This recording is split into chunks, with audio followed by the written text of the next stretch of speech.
Violin, often described as the king of instruments, carries a long and fascinating history that stretches back centuries, evolving from ancient string instruments into the refined and emotionally powerful instrument we recognize today.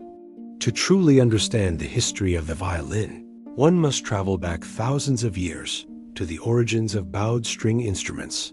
For while the violin in its modern form appeared in the 16th century, its story begins much earlier in human civilization. When early cultures across Asia and the Middle East first began experimenting with stringed instruments that could produce sustained sounds by drawing a bow across the strings. One of the earliest ancestors of the violin is the Ravana stran from India, which dates back around 2,000 years. A simple bowed instrument, often made from a hollowed piece of wood, covered with animal skin and strung with gut, played with a horsehair bow.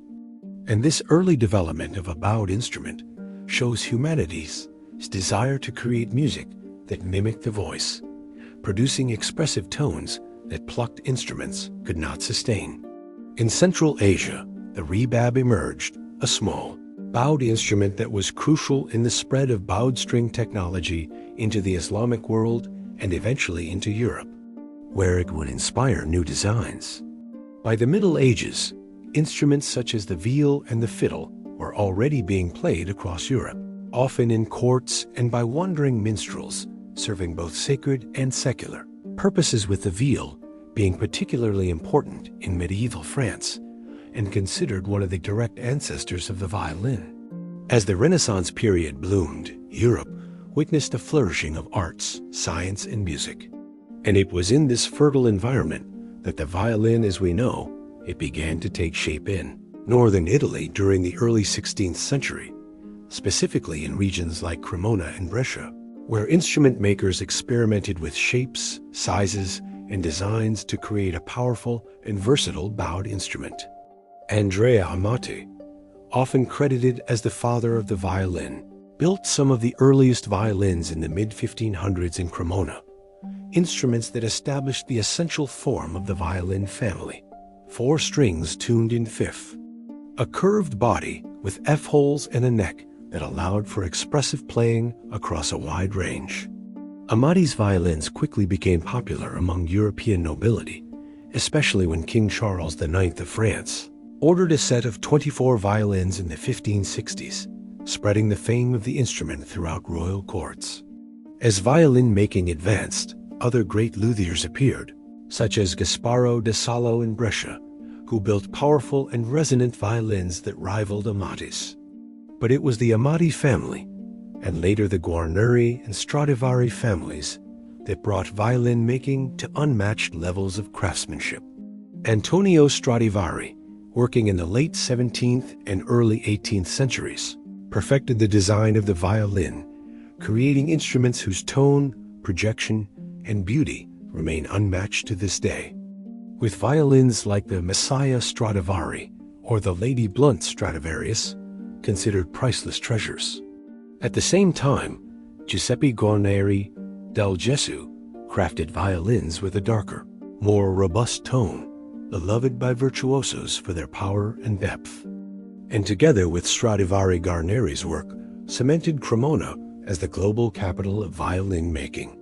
During the Baroque era, the violin rose to prominence in music, as composers like Corelli, Vivaldi, and Bach wrote masterpieces for the instrument, showcasing its ability to sing like the human voice, to dance with lightness, and to convey intense emotions, from Vivaldi's Four Seasons to Bach's Chaconne in D minor, works that demonstrated the violin's versatility and expressive range. In this period, the violin became a central instrument in the orchestra chamber ensembles and solo performances, eclipsing other bowed instruments, such as the viola da gamba, which eventually fell out of fashion. As music transitioned into the classical period, composers like Mozart and Haydn expanded the violin's role, writing symphonies and string quartets where the violin often carried the melody. And violin concertos began to flourish as major works of the repertoire, with Mozart composing 5 violin concertos still celebrated today. The Romantic era pushed the violin even further, with virtuosos like Niccolò Paganini dazzling audiences with technical feats that seemed almost supernatural. His caprices and concertos challenging players with unprecedented demands of speed, precision, and expression. And Paganini's fame not only elevated the violin to mythical status, but also inspired composers such as Liszt, Schumann, and Brahms. The 19th century also saw advances in violin making and setup, with the development of the modern tour bow, longer and more balanced, allowing for greater control and expressive possibilities, as well as modifications to the violin's neck and fingerboard to accommodate more powerful playing suitable for larger concert halls.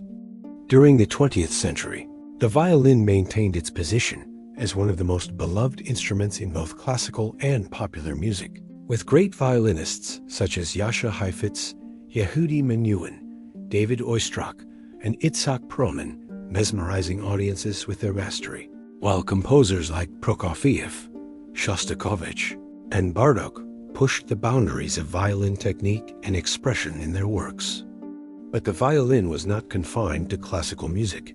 It found a place in folk traditions around the world, from Irish fiddling to American bluegrass, from Indian classical fusion with the violin integrated into Carnatic music to jazz violin pioneers like Stefan Grappelli, who brought swing and improvisation to the instrument.